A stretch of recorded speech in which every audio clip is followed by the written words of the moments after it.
Buenas noches a todos.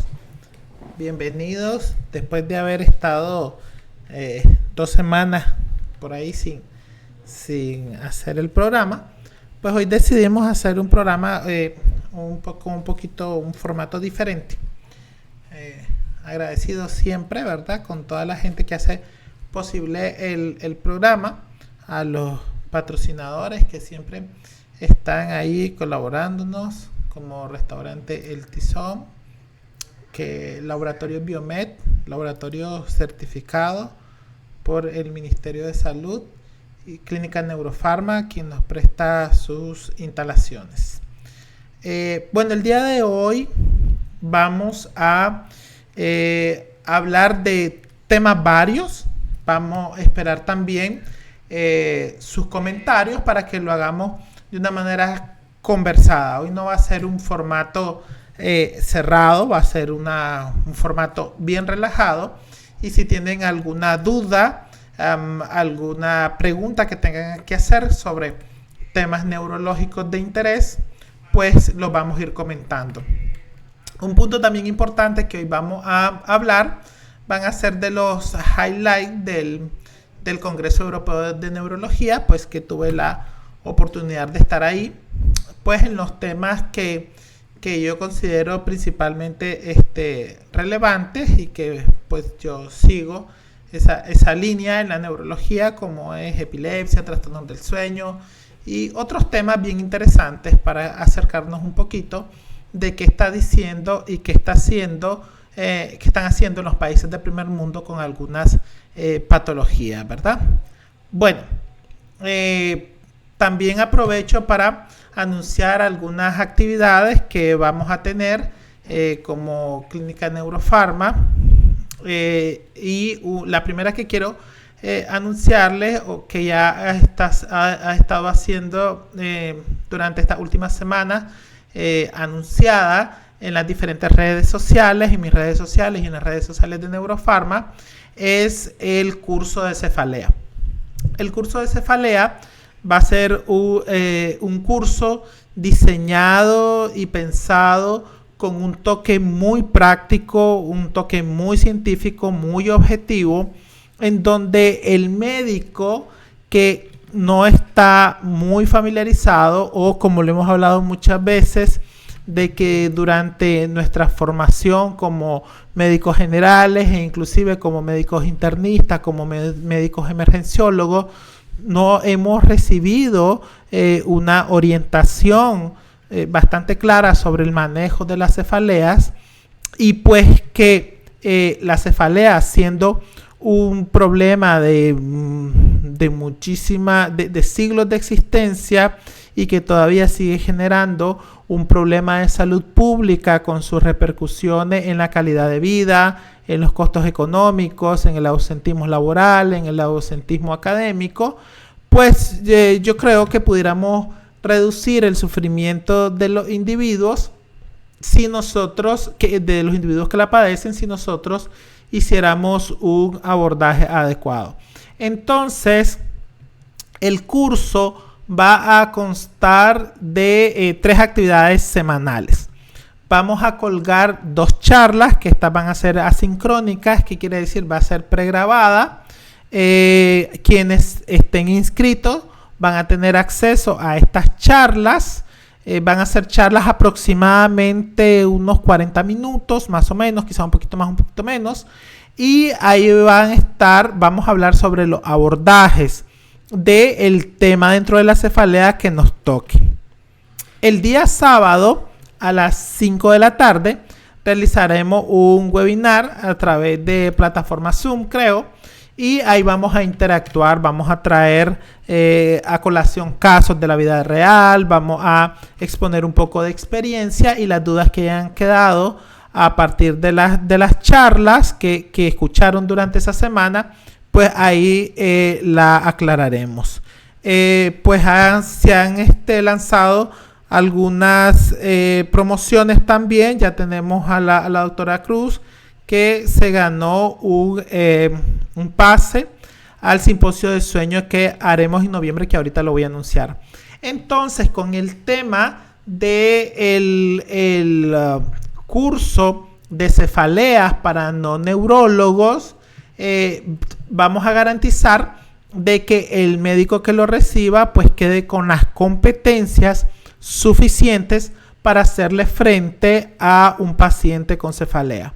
Como he estado hablando en los posts que hemos hecho, en los reels, por las diferentes redes sociales, pues la cefalea puede tener una amplia gama de repercusiones en un individuo, desde ser, digamos, una cefalea trivial que muchas veces se sobreestudia, que se generan muchos costos, muchos gastos, muchas veces innecesarias, hasta dolores de cabeza que son potencialmente letales, como por ejemplo un aneurisma, por ejemplo un tumor cerebral o ya sea primario o metastásico, una malformación arteriovenosa diferente de otras malformaciones vasculares diferente de los aneurismas, o por ejemplo trombosis venosa, neuroinfecciones, etc.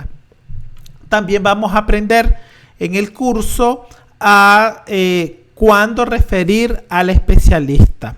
Es decir, ya sabemos que, por ejemplo, las unidades de salud, ya sean públicas, de seguridad social, o cuando vamos a referirlo al médico especializado de la consulta privada, qué pacientes pudiéramos nosotros manejar de manera exitosa, y eso nos va a dar un plus en nuestra práctica clínica atendiendo a pacientes con cefalea. Imagínense que un paciente tenga 10 años de estar con cefalea y pues llega a un médico general, y el médico general encontró el abordaje, encontró el tratamiento adecuado.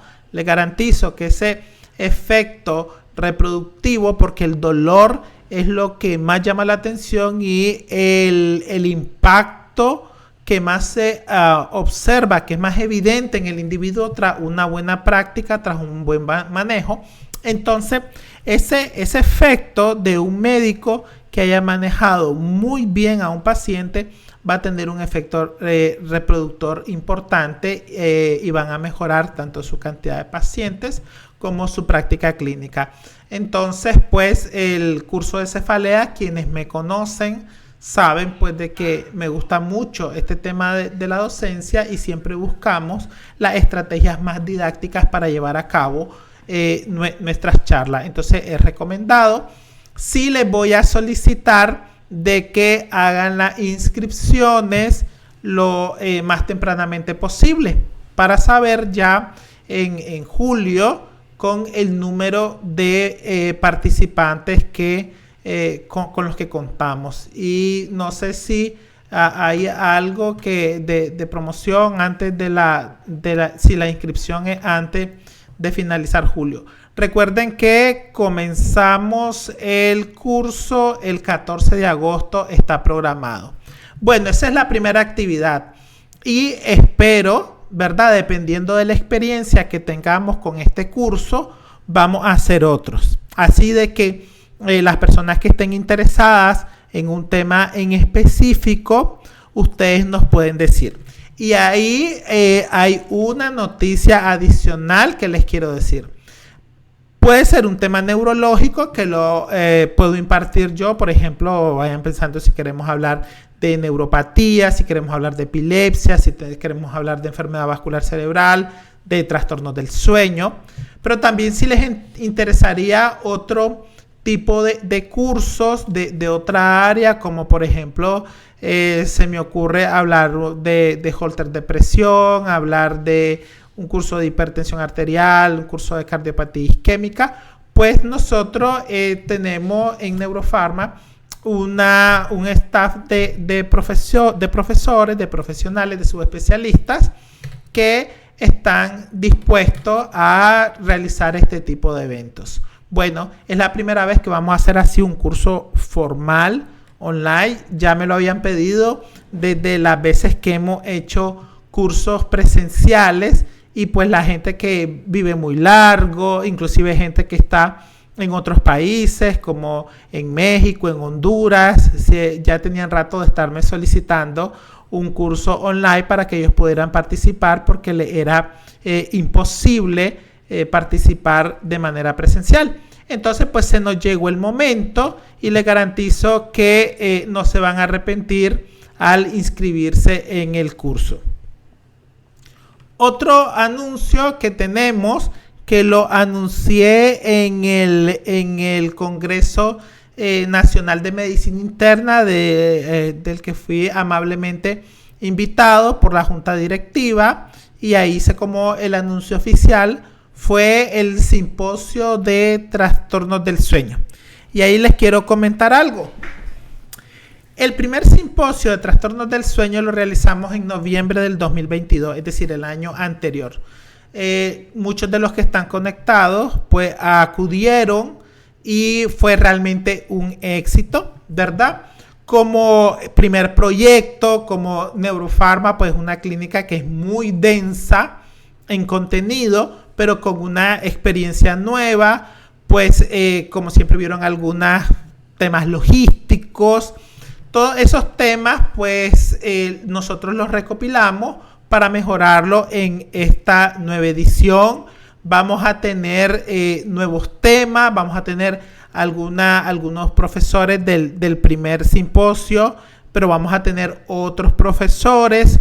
E inclusive estamos viendo, si no nos alcanza las charlas para un solo día, poder hacer dos días, ¿verdad? Claro que todo esto va a depender de las capacidades logísticas y económicas con las que contemos, pero pues ya va a ser más experiencia acumulada. Vamos a presentar por ahí algunos trabajos que ya tenemos de los pacientes que hemos recopilado a lo largo de este año en trastornos del sueño, cómo hemos avanzado en el conocimiento, y yo sé que la mayoría de los que nos siguen también han mejorado muchísimo sus prácticas clínicas.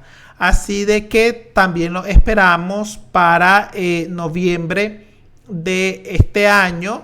Hay que hacer las inscripciones tempranas porque el año anterior se nos quedó mucha gente por fuera porque pues se superaron las expectativas de participantes. También queríamos anunciarles que vamos a tener una feria auditiva aquí en Neurofarma. Vean, Neurofarma, ahora nosotros tenemos a la doctora Machado, que es ocupacionalista y es internista, hizo diplomado en diabetes y ahora es máster en salud ocupacional. Entonces se certificó y certificamos también a otro de los colaboradores con el Audio Group Internacional para realización de audiometrías. Ya tenemos la certificación internacional, y pues a partir de este tema que ha sido muy interesante, que va más allá de la salud ocupacional, hemos hecho una serie de investigaciones sobre la salud auditiva relacionada a otros trastornos. Entonces, por ejemplo, desde el punto de vista neurológico, los problemas auditivos están asociados a trastornos neurodegenerativos, a empeoramiento del trastorno neurodegenerativo. Y esto se basa en la hipótesis de que el estímulo, el cerebro requiere estímulos sensoriales, neurosensoriales. Al estar disminuido este estímulo neurosensorial, pues como que no se le da training a ese grupo neuronal, y esa falta de estímulo, pues ya saben, ¿no? Lo que no se usa se atrofia, dicho en palabras sencillas, y los pacientes tienen un empeoramiento más rápido. Y la verdad que la salud auditiva nosotros la dejamos por fuera. Todos esos pacientes que le estamos administrando aspirina por su riesgo o por su prevención secundaria, ya sea enfermedad cardiovascular o cerebrovascular, tenemos que mandarlo a evaluar su audición. También importante en esta patología que ya sabemos que es muy compleja de manejar, como es el vértigo, el tinnitus, estos síntomas que los pacientes tienen de inestabilidad para la marcha, pues debería de llevar también esta parte. ¿Y por qué no? para una vida a plenitud del individuo. También en Neuropharma se está trabajando con el Audio Group para traer o comercializar los audífonos inteligentes. Pues yo no soy muy entendido en este tema de los audífonos, pero nos decían los audiólogos de Costa Rica de que ellos filtran el ruido ambiental, se centran en un estímulo. Por ejemplo, cuando el individuo ve en un coche, le permite filtrar los sonidos que son menos útiles para lograr una mejor concentración. Bueno, es un tema, yo la verdad que como neurólogo he estudiado mucho el tema de vértigo, pero es una ciencia muy compleja esto de la audición. ¿Cuándo va a ser la feria? El miércoles próximo. ¿Qué fecha es? Entonces, va a ser de este miércoles al siguiente, por los que si tienen sus pacientes pueden venir a realizarse sus pruebas o pueden consultar en la página sobre la logística de la prueba. Lo otro importante que también estamos anunciando es que si, por ejemplo, alguien tiene su farmacia, su clínica, o por ejemplo, si alguien tiene su comercio y quiere anunciarse con nosotros, claro que principalmente los comercios principalmente afines a salud, pero nosotros tenemos patrocinadores que no necesariamente son de salud, son gastronómicos. Se pueden anunciar con nosotros. También ya tenemos formalizado cómo es la dinámica del patrocinio en el programa. Y entonces cada vez pues ustedes han visto que hemos venido mejorando nuestra logística para pues mejorar esto de todo el tema audiovisual, que tampoco sabía que era tan complejo y resulta que sí, es muy complejo. Bueno, esos son como los anuncios más relevantes que tenemos en la clínica. Me dice Alden, Feria de Salud el miércoles 26 de julio. Hay 50% de descuento en audiometrías clínicas, 15% en descuento de audífonos y está gratis la prueba de audífonos para pérdida auditiva. Entonces, pues todo eso ustedes pueden consultarnos en la página y nosotros les podemos decir, ¿verdad?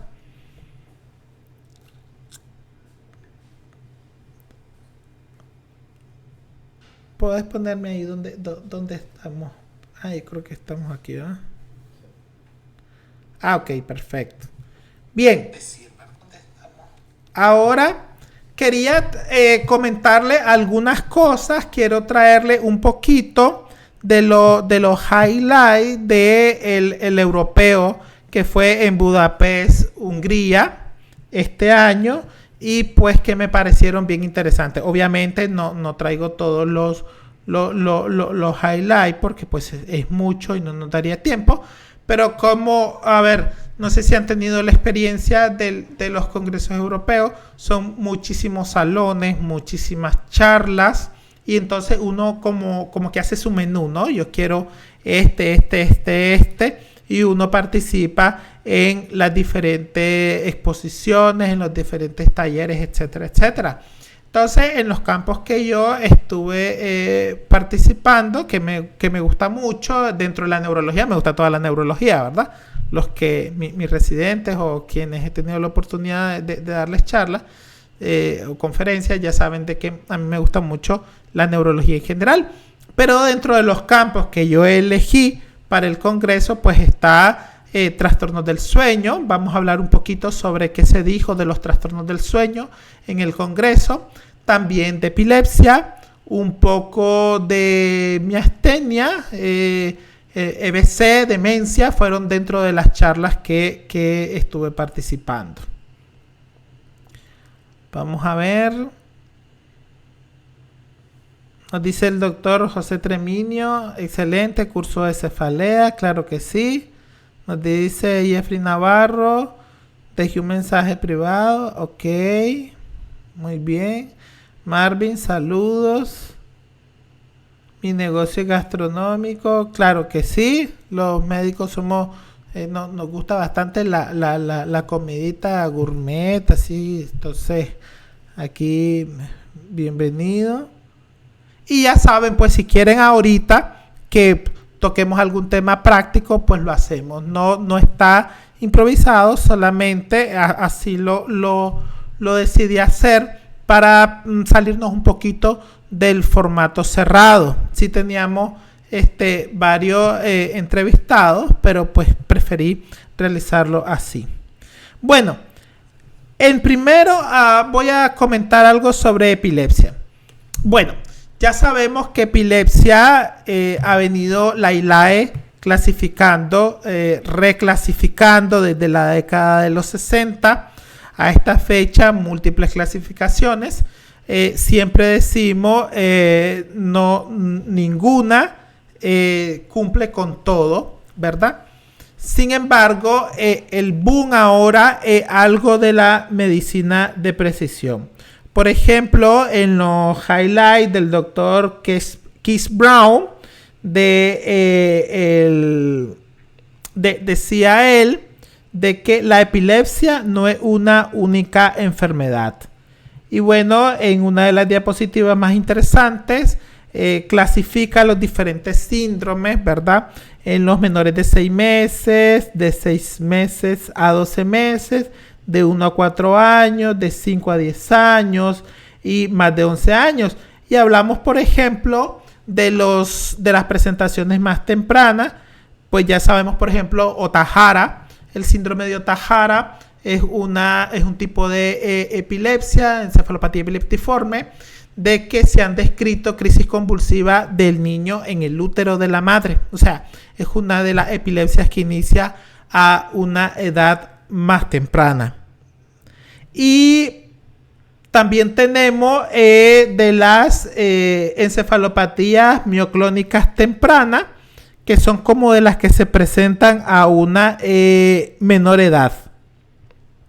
Después tenemos un poquito más el síndrome de Dravet, que es otra de las encefalopatías epileptiformes, y hablan un poco de los genes, sobre todo el SCN1A, ¿verdad? Y de los espasmos infantiles. Después hablamos en este grupo también de que ya se pueden diagnosticar el complejo de esclerosis tuberosa. Aquí me voy a detener un poquito porque ya es algo pues que ya los miramos como los niños que pasan a la edad adulta, con esclerosis tuberosa. Aquí unos tips bien importantes en tiene una triada que son nódulos subsebáceos. Uno los mira, esos pacientes, ya cuando has visto 2 pacientes, nunca se te pierden, porque presentan unos nodulitos en el dorso de la nariz principalmente y en el maxilar superior. Además, estos niños tienen trastornos psiquiátricos y tienen algún grado de retraso psicomotor. Y tienen convulsiones, tienen epilepsia que puede ser resistente al tratamiento. Entonces, esa es la triada. Pero uno mira a esos niños en general ahí en el hospital, miramos a los adolescentes. Entonces ya cuando el residente rotante llega de primera vez y yo entro y le digo, eso es una esclerosis tuberosa. El gen es el TC1 y el 2 y se encuentra, no, pues a qué sabe. No, es que son bien característicos estos nodulitos, ¿verdad? Después tenemos también en los grupos un poquito más grandes, ya tenemos a epilepsia, lesiones con lesión focal. Tenemos, y esto es bien importante, aquellas epilepsias focales no lesionales. Y esto es bien interesante porque en la diplomatura, yo justo ahora estoy cursando una diplomatura con la Universidad de Jauretche por línea, y hablábamos de aquellas epilepsias, por ejemplo, del lóbulo temporal, en donde las imágenes son normales. esto puede acontecer en el 15% de los casos.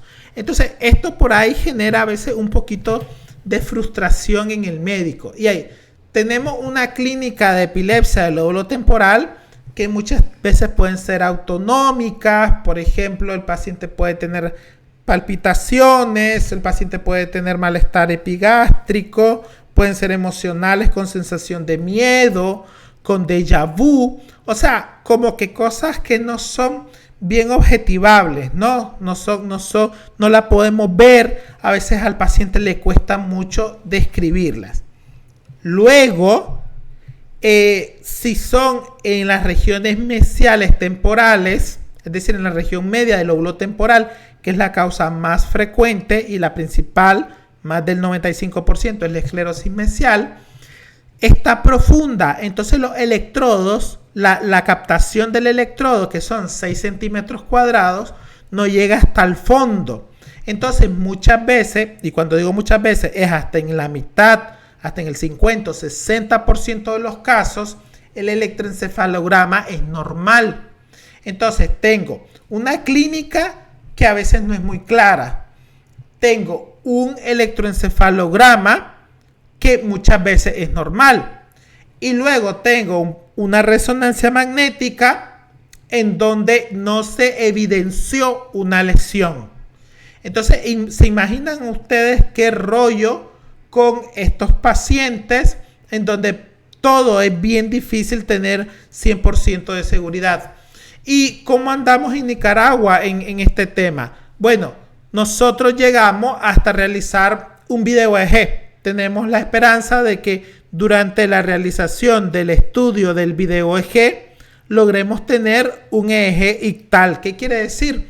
Que durante le estamos realizando el procedimiento diagnóstico, el paciente tenga una crisis. Entonces ahí vamos aumentando los tiempos. Por ejemplo, realizamos un video EEG de 4 horas, que eso aumenta la rentabilidad a un 48%. Luego lo podemos hacer a 8 horas, que aumenta la rentabilidad por ahí en un 60%. Y en los centros de epilepsia se puede registrar hasta 3, 5 o 7 días.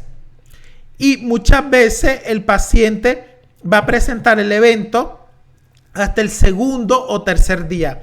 En Nicaragua pues no realizamos ese tipo de estudios, en principio porque son muy costosos, toman bastante tiempo. Imagínense que un electroencefalograma de 4 horas, un video EEG, puede demorarse, son 1200 o 1300 páginas. Entonces uno demora bastante tiempo. Y ahí viene un punto importante que se tocó en el europeo, que es también la inteligencia artificial en la interpretación de estos estudios. Entonces hay un artículo muy bueno que salió en JAMA ahorita, el 1 de julio del 2023, en donde tomaron a 16 epileptólogos expertos y lo compararon con un sistema de inteligencia artificial que se llama SCORE. Casualmente ahorita vamos dando una charla de eso. Y resulta que no hubo una diferencia estadísticamente significativa. O sea que vamos no solamente de una extensión de los estudios, sino que ya estamos incluyendo la inteligencia artificial, que es una realidad que ya llegó y llegó para quedarse, y que probablemente la siguiente generación de médicos ya esto lo va a hablar con mucha más naturalidad de lo que nosotros. Sin embargo, en este aspecto sabemos que estamos bastante distantes, pero que estemos distantes de este tipo de tecnología, de este tipo de procedimientos, no quiere decir que no tengamos que saberlo, porque pues somos nosotros los que vamos a empezar a crear la necesidad, a generar la necesidad de que esto pues tenemos que ir poco a poco llegando. Ya sabemos, por ejemplo, en este tema de la epilepsia que se mencionó aquí por el doctor Brown, de que podemos tener epilepsias focales no lesionales. Y eso es algo que no siempre lo miramos así tan claro en los artículos. Sabemos que las focales va a haber una lesión, pero no necesariamente. Después se habló de la parte genética del síndrome de Lennox-Gastaut. Bueno, el síndrome de Lennox-Gastaut es una encefalopatía epileptiforme que tiene una triada de múltiples crisis convulsivas, dentro de ella ausencias típicas, ausencias atípicas, epilepsias tónico-clónicas generalizadas, drops attacks, que son retropulsiones intempestivas que generan trauma en los niños, aunque pueden haber otro tipo de crisis como las mioclonías. Tiene la característica de que se presenta durante la noche en el sueño, ¿verdad? Y el otro componente de la triada es que quien la padece, el paciente, el niño, el adolescente, tiene un retraso psicomotor que puede ir desde moderado hasta severo. Y en el electroencefalograma, pues están las características punta onda lenta de 1.5 a 2.5 hercios, que pueden estar difusas, pero también se pueden encontrar muchos patrones de epilepsia mioclónica, de epilepsia de ausencia, etc. Bueno, entonces se habló de este tipo que ya se presentan en niños un poco más grandes. Tienen una característica del síndrome de Lennox-Gastaut, tienen una regresión del desarrollo, es decir, los niños hasta cierta edad pueden tener un desarrollo más o menos normal, y después de esa edad comienzan a tener una regresión del desarrollo. Estos niños pueden llegar a tener una supervivencia hasta la vida adulta, y muchas veces nosotros los neurólogos de adultos los recibimos desde las edades tempranas, después de que el neurólogo pediatra los vio. Bueno, cabe destacar que en mi diplomatura de epilepsia, de electroencefalograma y de medicina del sueño, incluimos la parte de niños, aunque en general muy poco veo niños, ¿verdad? Entonces se habló muy interesantemente de la parte genética, porque mucho mencionaron la parte genética. También se habló, siempre en esta línea de epilepsia, de que tenemos que tener ya un diagnóstico genético multidisciplinario. Y es bien interesante porque vamos a hablar más adelante de que existen los estudios genéticos de rutina y los estudios genéticos que no son de rutina. Es decir, Dios quiera, el Señor nos escuche, de que dentro de poco tengamos disponibilidad paneles genéticos para estas epilepsias genéticas que no dejan de ser frecuentes, Y entonces la doctora Balestrini pone en los highlights siempre, que son como los destacados. Pues hay una sesión el último día que son como los destacados, los comités eligen cuáles son como las mejores presentaciones o las de más impacto, no sé qué criterios utilizarán, pero en realidad son como súper interesantes. Y dice, basados en el fenotipo electroclínico o basado en la etiología genética. En nuestro país, pues obviamente estamos basados en el fenotipo electroclínico, es decir, lo que recogemos en la clínica, que nunca se ha menospreciado. Yo no escuché a nadie menospreciar los aspectos clínicos, ¿de acuerdo? Pero como que solo basados, pues obviamente el electroencefalograma siempre va a ir, el electroencefalograma extendido, el video electroencefalograma, la corticografía, que es poner la gría sobre el cerebro, o el estereoelectroencefalograma, que es introducir electrodos, o estas fusiones de electroencefalograma con estudios de resonancia magnética funcional, que pueden llegar a tener hasta sensibilidades del 88%.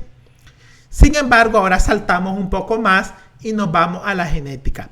Pero bueno, algo muy interesante que escuché en las diferentes charlas es que siempre que pensamos en el tema genético, pensamos en el diagnóstico, pero también en un acápite que muy frecuentemente se menciona, que es la medicina de precisión, se habló de que a través de estudios genéticos podemos determinar la susceptibilidad de un fármaco anticrisis convulsiva para un tipo de epilepsia. Es decir, yo hago la analogía como que sería el antibiograma de los fármacos anticrisis convulsivos. Qué interesante es saber que si tenemos el estudio genético, podemos decir, este paciente me va a responder a carbamazepina, este paciente me va a responder a levetiracetam, este paciente, es decir, una medicina de precisión. Entonces también se habló mucho de esto, ¿verdad? Obviamente no son excluyentes, son complementarios. Y por ejemplo, se habló de la rapamicina, que es el sirolimus, que es un inhibidor del mTOR que va a bloquear la expresión génica. Entonces ya estamos hablando de un target genético. No estamos hablando de susceptibilidad al fármaco, estamos hablando de un target genético de un fármaco anticrisis convulsiva. Por decir un ejemplo que mencionó la doctora Balestrini.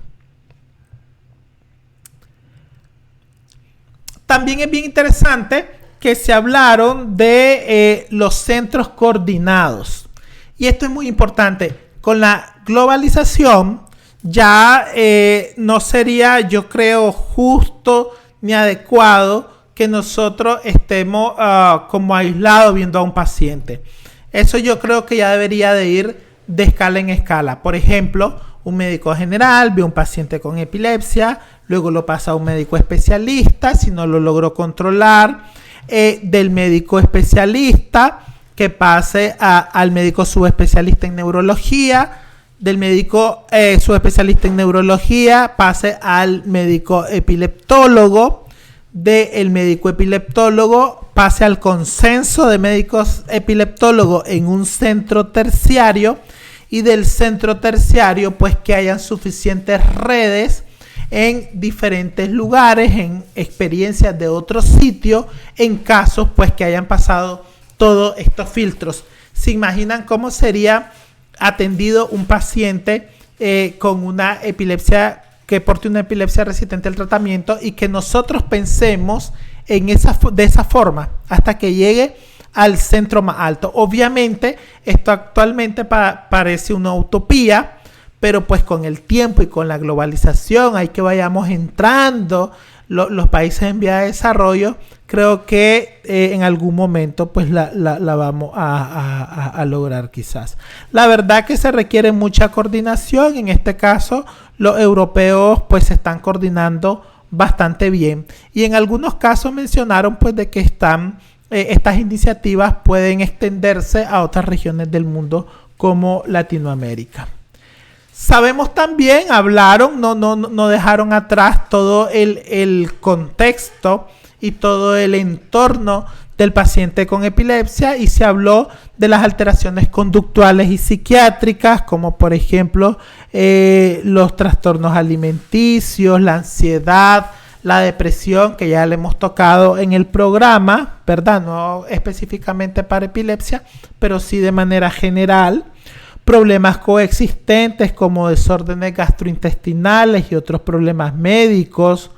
Problemas físicos como por ejemplo problemas dentales. Recuerdo que no hace mucho subí una foto con permiso de un paciente de unas alteraciones, de una hiperplasia, de una hipertrofia, gingival terrible, ocasionada por fenitoína, que la miramos bastante frecuente. Disfunción oromotora, disfunción en la deglución, y se habló también de otros síntomas que son frecuentes y son propios de los medicamentos, como por ejemplo la pérdida del apetito, las náuseas, los vómitos, la constipación, la diarrea, y las complicaciones propias que ya sabemos, las fracturas, la broncoaspiración. Estos pacientes llegan a ser inmunosupresos. Vamos a ver. Ustedes interrúmpanme, acuérdense que yo me emociono con este tema así de estar hablando. Es que estuvo súper bueno, ¿verdad? Cuando ustedes tengan oportunidad, lo que les gusta la neurología, yo sé que luego puede ser costoso, ¿verdad? Pero pues es una experiencia única. Y después uno se va a dar una vuelta, porque ese lugar es bien bonito, es de mucha historia. Esto era lo que les decía. Siempre la doctora Balestria habló de el manejo multidisciplinario y la evaluación de la secuencia genómica en epilepsia. Entonces ella habla análisis de rutina. Por ejemplo, el panel genético virtual. Y habló del análisis extendido genético. Es decir, se envía el panel de rutina para un tipo de epilepsia y no da. Entonces hay los estudios B que se deben de enviar para allá enfermedades raras. Imagínense, ¿no? Qué interesante. Y luego pues ponen en el gráfico diferentes genéticas, diferentes grupos genéticos. También cuáles pueden ser las vías de los pacientes con epilepsia o con convulsiones. Entonces dice, bueno, para diagnóstico, para tratamiento y para manejo a largo plazo. Y era lo que les mencionaba. A nivel local o en los servicios regionales, hablan del médico primario, luego que pase a un centro especializado, ¿verdad? Y luego del centro especializado que pase a esta red. Ellos le llaman Cross Border Healthcare, que ya como una integración, por ejemplo, es una red de centros europeos altamente especializados. Desde el punto de vista de tratamiento, pues igual el médico inicial o el especialista de regional o en el departamento de emergencia inicia el tratamiento. Pero luego es referido igual al centro especializado, sobre todo en pacientes que no se lograron controlar e igual seguir la misma ruta. Y en el manejo a largo plazo, pues que haya un coordinador de servicios de salud, que haya el tema de la rehabilitación, que haya el tema social, educacional, la necesidad vocacional de estos pacientes, cuidados paliativos, servicio psicológico y el entrenamiento o la asesoría a los cuidadores y la integración laboral de los pacientes. Eso es lo que se pretende, o esa es como debería de ser la red de atención a los pacientes con epilepsia. ¿Cuál es desafortunadamente nuestra realidad? Pues nuestra realidad es que la lucha es que el paciente esté controlado de crisis. Si no lo controlamos, no disponemos de tantos fármacos. Pero pues, ¿qué podemos ir haciendo nosotros? Busquemos el manejo multidisciplinario de los pacientes, ¿de acuerdo? Bueno, ya para ir terminando, ¿cómo estamos en el tiempo? ¿A qué hora comenzamos? Bueno, ya me pasé, hoy sí me emocioné. Ya para ir terminando, sobre sueño. Sobre sueño se habló mucho de un nucleócido transportador ENT1, que parece que es promisorio para el manejo del insomnio. Se habló mucho del rol de la adenosina y modificar la adenosina a través de terapia farmacológica como tratamiento del sueño, pero que además ha permitido comprender mejor la fisiopatología del sueño. Me gustó también que se presentó una gráfica que yo siempre la presento, le comentaba hoy a los residentes, sobre el flujo linfático, la disrupción del sueño, la acumulación de beta-amiloides, de proteína tau y de alfa-sinucleína y su consecuencia en enfermedades neurodegenerativas como enfermedad de Parkinson, enfermedad de Alzheimer. Cuando yo hablé de algo en el programa de trastornos del sueño, mencioné esta diapositiva y pues la presentaron en el europeo. Quiere decir que por ahí, con esto de la globalización, qué bonito que estamos leyendo lo mismo. Algo bien importante, y esto sí es un mensaje a todos, ya lo he venido diciendo, pero está en el europeo. La apnea del sueño está en cerca del 70% de los pacientes con EBC. Esto quiere decir que técnicamente todo paciente que lo tenemos con EBC, tenemos que ir a investigar apnea del sueño. 70% de los pacientes con EBC tienen apnea del sueño. Entonces, ahí ese es un llamado para los internistas, para los neurólogos, que tenemos que seguirle buscando a los pacientes apnea del sueño. Hay que acordarse de todos estos síntomas de fatiga. También se habló en los highlights de sueño sobre enfermedad de Parkinson y apnea. Bueno, tal vez en ese tema es uno de los que estoy como más empapado, porque mi tesis de maestría del sueño fue trastornos del sueño y enfermedad de Parkinson, y hay muchísimos, pero pues apnea del sueño está presente. Y quizá el paciente con Parkinson no es el prototipo del apneico, porque no es el paciente obeso, suelen ser delgaditos. Sin embargo, hay otras vías fisiopatológicas que explican la apnea del sueño en estos pacientes, o sea que también tenemos que investigarlo, ¿de acuerdo?